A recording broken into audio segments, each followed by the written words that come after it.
I'm here today to talk to you about patch 7.28 and in particular how that patch has affected the micro heroes.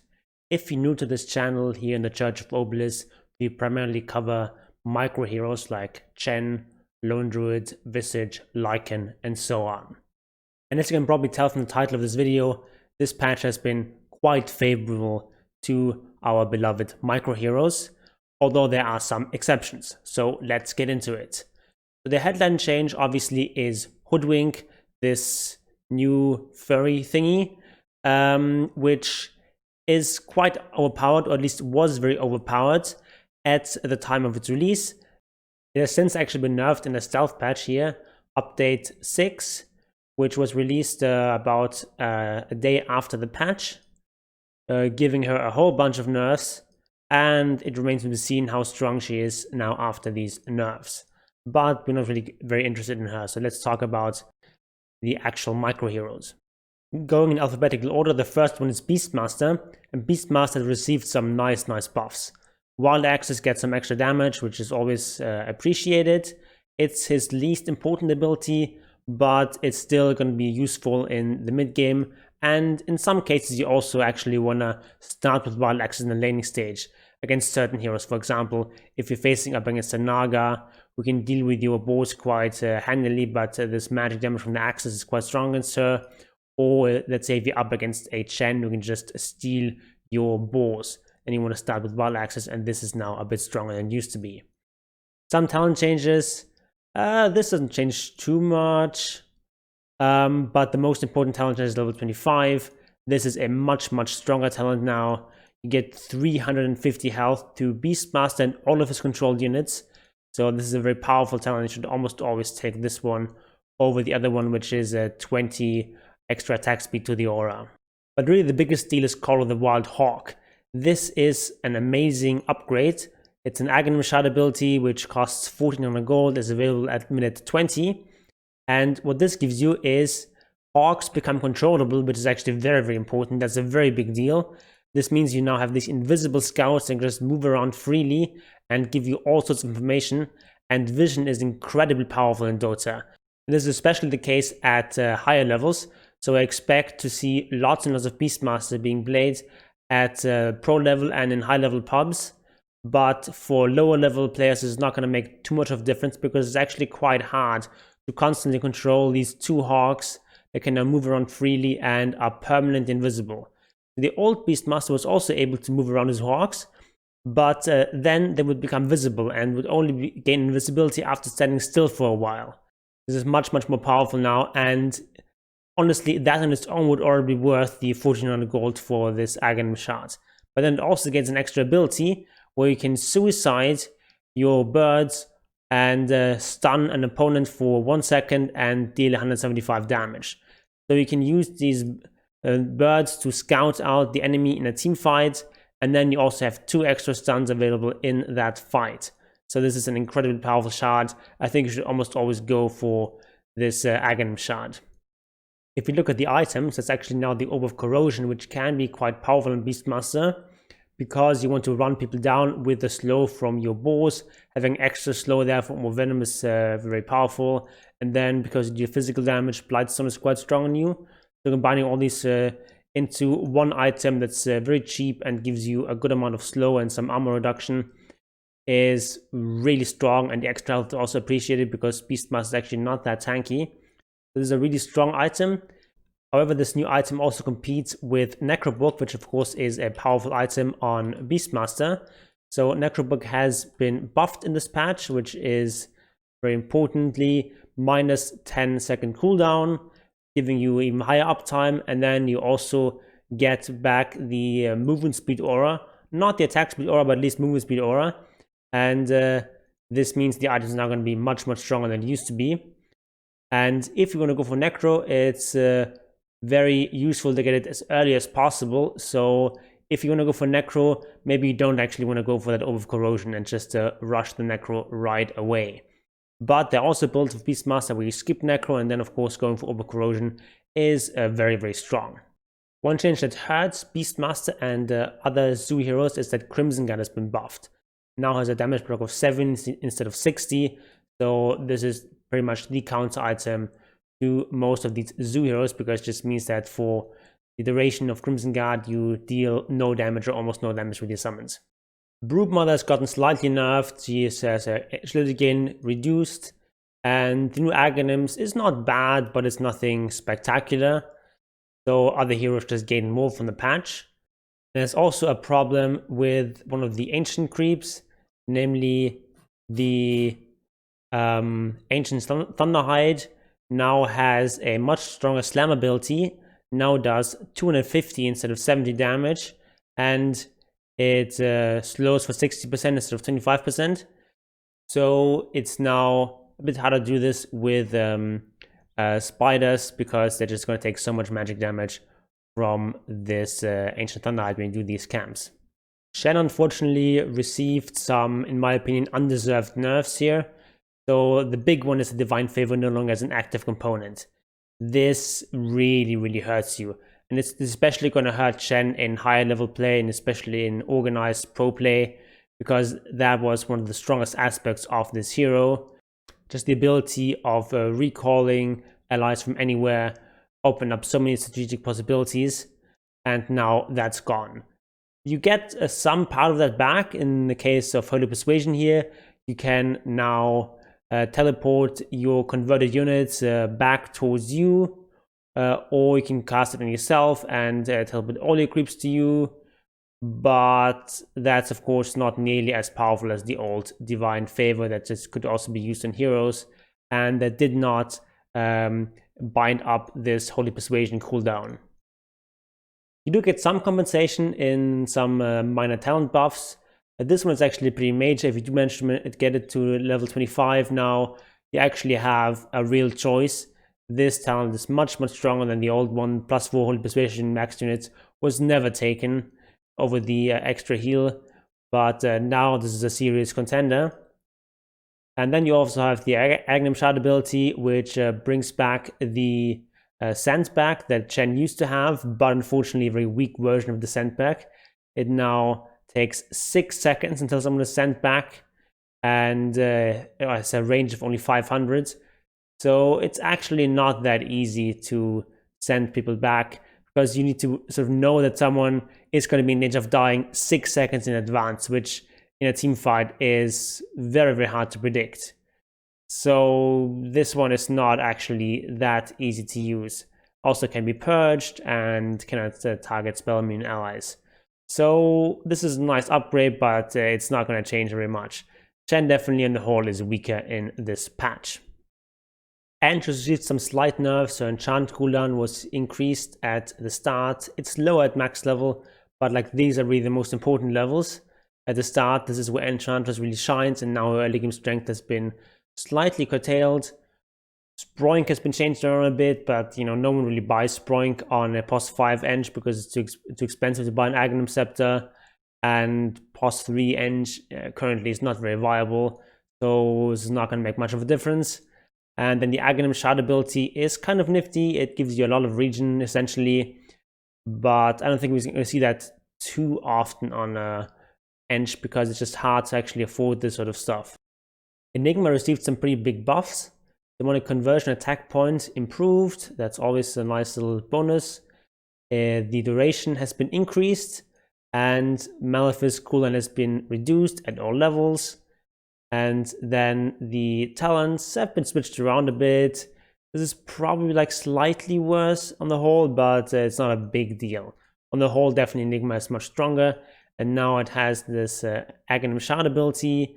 Black Corner also provides like a aura around it with 1200 range that pulls people towards the black hole. So now it's much more easy for people to accidentally walk into a black hole, and now it also means you can affect a team fight significantly even if you don't directly hit people with a black hole. So Enigma definitely much stronger in this new patch, and also Enigma is a hero that farms quite well, so he's going to be able to afford this quite easily. Londo received some minor buffs to his late game talents, specifically the underpicked talents. So level 20 talent, you now have minus 40-second true form cooldown again, and this makes it more competitive with the no entangle cooldown talent. And nowadays, it's actually like a real choice which one you take. The tendency is if you're in a game where you're winning, where you can attack quite freely, you take the Entangle cooldown talent. Otherwise, take the Truth cooldown to be a bit safer. Level 25 now also gives 1000 HP to your Spirit Bear, so that probably makes it superior to the minus 0.1 second base attack time, which is the other talent. The Aghanim Shard is nice. It gives you plus 20% movement speed and 60 attack speed for 4 seconds whenever you Savage Roar, which is okay. The problem though is that Lone Druid is a hero that doesn't really run out of slots typically. So the fact that Aghanim Shard doesn't consume a slot is not as big of a deal for him as it is for other heroes. So I'm not sure how much we're going to see this ability, but it's definitely something to play around with in the later stages of the game. But really the most important change for Lone Druid in this patch is the Orb of Corrosion. This item seems like it's made for Lone Druid, because you want to buy Blightstone and Overwhelm anyway, and now for a very cheap extra component you get some extra health, which is not that important, but it's nice to have. You get extra armor reduction, and most importantly, this actually stacks with Overvenom. So you can buy Overcorrosion and then buy an Overvenom and get minus 26% slow. So Overvenom itself has also been nerfed from 15 to 13% slow, but getting 2 times 13% is of course very, very powerful, and should basically always go for Overcorrosion and Overvenom if you're playing Lone Druid. Overcorrosion does not stack with Blightstone. There's also a hidden change that Blightstone no longer stacks with Desolator, so that's something to keep in mind.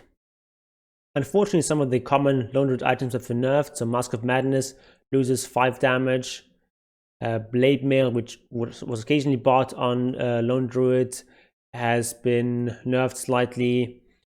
And then the big one is Monkey King Bar, which has been severely nerfed.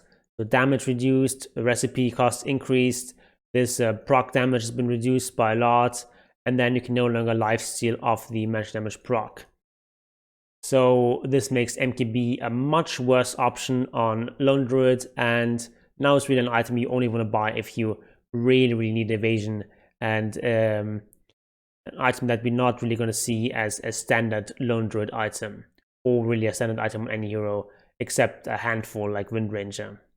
The common alternative to Monkey King Bar was Desolator, but Desolator has also been nerfed, and as I said before, it no longer stacks with Blightstone, which was something that Lone Druid could do quite effectively because of his availability of 12 slots. So that also makes Desolator a worse option. However, Maelstrom has now been buffed. So Maelstrom now has a 30% chance to proc, same for Mjolnir now. So this has now become a more viable option.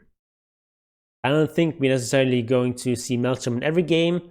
I think a lot of games are still going to demand the Desolator, or even the MKB if you're dealing with heavy evasion. But Maelstrom is now a new option that you have, and this allows you to play a bit more of a farm-oriented game as a Lone Druid. Although, of course, it also means that you're going to have less building damage.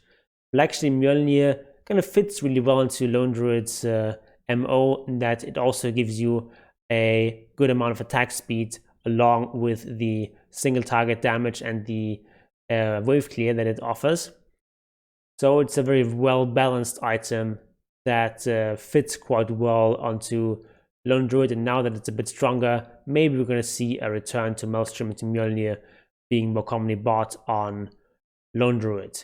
We'll also see a slight buff to Radiance, which now affects Ancient Creeps.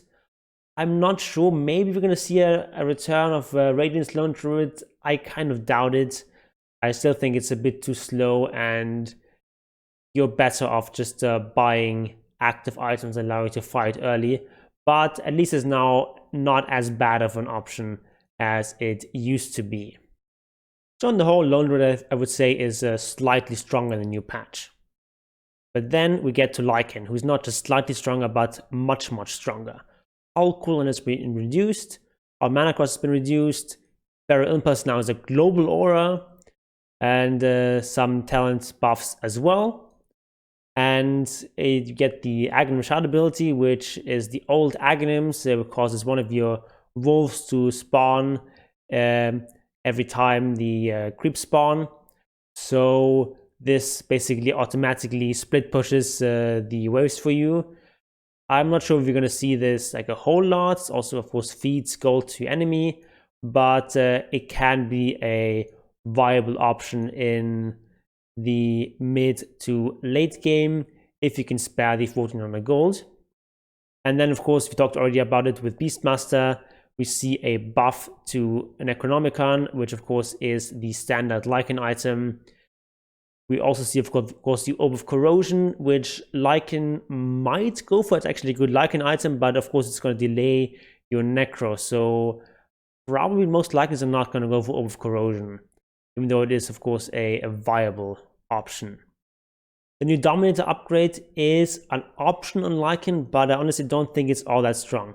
People, of course, are experimenting with it, but it's a 6k gold item, and it's going to come out quite late. You're definitely going to want to get the Necro before, and if you get Necro, which is like 4,500 gold, and then the 6k gold item, it's going to come out quite late, and by the time it comes out, is this Ancient Group really going to be that strong? Also, Ancient Groups only have 50% magic resistance now, so they can be killed more easily. I'm not so sure if this really is a great item on Lycan, or really on any hero, because the base Humble Dominator is still quite weak with all the nerfs it received in the previous patches. So I honestly would stay away from this item. I'd rather, after Necro 3, just go for either an AC or even just head straight into Aghanim Scepter. Aghanim Scepter still is a very strong item on Lycan. Of course, it's situational, depends on what kind of other cores you have in your game. But if you have another core that benefits strongly from Wolf Bite, Aghanims is a very, very strong follow-up item on Lycan, either straight after the Necro 3 or after the AC. So I predict that with all these changes, Lycan is going to be one of the strongest heroes of this patch. Meepo was very weak, and he's got some minor buffs here. Turn rate improved slightly, and some talent were improved here. The new Scepter is basically a save ability that allows your clone to dig under the ground and then disappear for a couple of seconds, which is nice. I'm not sure it's really that strong. I don't really think you want to buy a Scepter anytime soon as a Meepo, so I don't think this is gonna change too much. But the new Aghanim Shard ability is quite nice. You now get basically the old Geostrike back, 30% chance on hit to apply, slows by 20%, deals 20 DPS for 4 seconds, and the instance of different Meepos stack. So this really keeps opponents from fleeing and also deals a decent amount of DPS. But on the whole, I think Meepo is still going to be a fairly weak hero in this patch, and really nothing more than a cheese pick. Naga Siren's got some big buffs coming her way. Mirror Image, now shorter cooldown.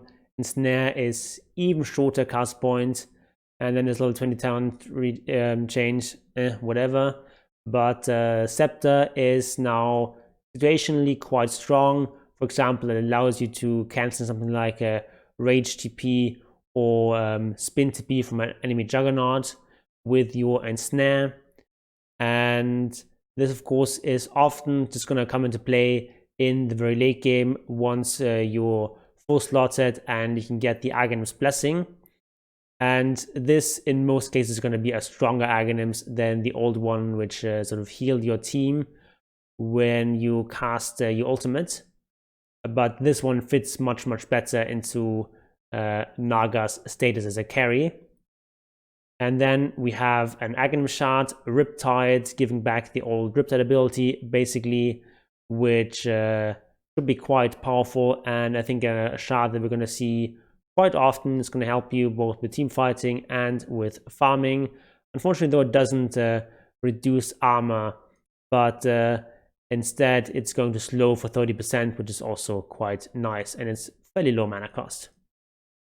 Then we get to Nature's Prophet, who receives some interesting side grades. So first of all, his treants are slower at the start, but then faster later on. And since you're maxing out the treants first, usually anyway, this on the whole is probably like a slight buff. And then we have the base damage reduced by 2 at each level, but also we have a lower base attack time. So the way this works out is for the level 1, it's basically a wash into the DPS, and level 4 you get slightly more DPS. However, it also means that you're more vulnerable to damage block. So that is something to take into account. So Nature's Prophet becomes slightly worse at dealing damage against melee heroes. Sprout Backswing is being reduced, which makes Nature's Prophet slightly easier to play. And then we get a new Scepter, which now lowers the cooldown, and it entangles all enemies it hits. So it's 1.2 seconds up to 3 seconds, depending on which bounce we're on. So this is actually a powerful team fight disable, and this is exactly the kind of thing that Nature's Prophet needs. That's pretty much the big weakness of the hero, is that he's bad at team fighting, and this Aghanim is now a way of solving that. So this is something you might want to consider in the mid or late game on NP. Then slight buffs to his talent as well. And then we have Aghanim Shard ability. The Sprout now causes the first 2 trees that are destroyed to summon greater treants. So this is incredibly powerful. I would not be surprised to see most NPs just getting this the minute the clock strikes 20. This is such a great upgrade. Greater treants are much stronger than regular treants. And especially in the late game, if you get this 2x talent, you're going to be insane. So I expect this Aghanim Shard ability to be bought a lot. Although the early game is going to be slightly weaker for Nature's Prophet, I still think he's going to be a very strong hero. Also, the items are quite favorable towards him in this patch. Orchid has not been touched. It's still as strong as it used to be. And 2 of the new items are consideration on Nature's Prophet. So first of all, we have the Witch Blade, which uses Blitz-Knuckles, Chainmail, Roll of Magi, and gives you attack speed, int, armor, and increased projectile speed, all of which is stuff that Nature's Prophet appreciates. And also it has a passive that slows enemies hit every 9 seconds for 3 seconds. So this is all stuff that Nature's Prophet likes. Is it really going to be able to compete against Orchid? I don't know. I still think Orchid is usually going to be better, but at least it's a new option for NP. And then we have Gleipnir, which is an upgrade of Maelstrom and Rod of Atos, which are both reasonable items to buy on Nature's Prophet, especially now that Maelstrom has been buffed. Again, it competes with Orchid, but again, it's another option that you can use on Nature's Prophet. Terrorblade gets some nifty little buffs. Reflection duration has been increased. Terrorwave ability is now given an equipping scepter, not just when Metamorphosis is cast. So this makes the scepter much more powerful. The fear has been reduced, but also you now get excess 10 seconds of meta for every time you use Terrorwave. So this on the whole makes the Aghanims much more powerful. You probably still don't want to go for this Aghanims very early, but it's a nice option in the late game. And at the latest, when you run out of slots and get the Aghanims Blessing, this is a nice upgrade in the very late game. And then also you have a slight buff to Sunder cooldown talent. Then we have the Aghanim Shard, which actually is really powerful. So this costs 25% of your current HP to cast. But it provides you with 25 movement speed and 50 attack speed for 6 seconds, and only has a cooldown of 14 seconds. And if you're in melee form, it provides even 50% more bonus. So this is quite powerful, especially in combination with Sunder. Terrorblade, I think, is much stronger in the new patch, and I think we're going to see a lot of that hero. And in particular, since some of the other hard carries like Sven, Void, and Spectre were nerfed, this makes more room for Terrorblade to be seen as a carry. I'm so excited about these Visage changes. This one is freaking huge. I can't express with words to you how huge this is. You just have to play it to see how much a difference this makes. This makes last hitting this Visage so much easier. And that was always the big problem with Visage, especially as a mid hero. That his attack animation and his projectile just so bad. But now you can actually last hit like a normal hero. And this is going to make Visage so much more powerful. And we also have this. Familiars now attack slightly slower but deal more damage. This works out to be exactly the same DPS, but it means that Visage is now less vulnerable to damage block. And then you have a Scepter, which gives you new ability, Silent as the Grave, which turns you and your familiars invisible, gives you bonus movement speed, and gives you flying movement speed. And then when you exit invisibility, you get bonus damage for 4 seconds. So this is a very long duration, so you can use this to initiate, you can use this as an escape mechanism. This is quite a powerful Scepter, and I think we're going to see this decent amount, but of course it's also 4.2k gold invested. So maybe you want to go for more aura items, the old sort of Visage approach, but then we've also seen some Visage players just go for the Scepter fairly early and then get some sort of disabled, get like a Hex or an ASOS and sort of play Visage more as a ganker rather than as like an aura carrier. So maybe that new approach to Visage will predominate. And then we have an Aghanim Shard ability that allows you to cast Gravekeeper's Cloak on yourself and turns you into stone form, so you're going to be invulnerable for 6 seconds, and also you're going to stun people nearby and do a little bit of damage. And while you do that, you gain 25% of your health. You can do this every 60 seconds, so it's a fairly long cooldown and also very high mana cost. But it is only 1400 gold for a very strong defensive ability. So this, I think, definitely is something you can see. I think especially on support Visage, where gold is tight. So you might buy this over something like a Glimmer Cape. So you get a cheaper and sort of more reliable way of saving yourself. And this is enough time for your Gravekeeper's Cloak stacks to regenerate and to also save your birds, not just your own hero. So this is actually quite powerful, just 1400 gold. And I think we're also going to see it a decent amount even on core Visage. And it's a nice luxury upgrade once your slots run out. So Visage is very powerful in this new patch, and I think Visage is one of the primary heroes I'm going to play in this patch and use him to try to get up to Immortal. So a lot of exciting stuff happening for micro heroes in the new patch, and of course I'm going to be doing lots of videos on these various heroes. And I'm also, of course, streaming. I'm streaming every Monday and Friday. Monday at 7 p.m. Central European Time and Friday at 3 p.m. So come find me there at twitch.tv/Jon Gunnarsson.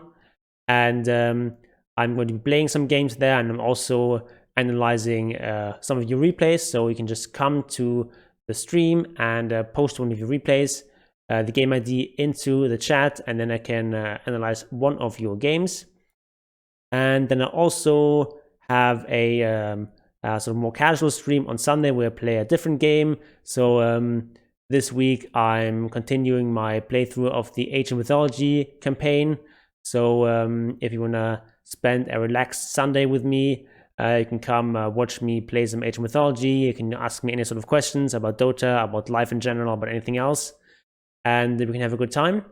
And yeah, Obelisk willing, I'll see you there. Goodbye.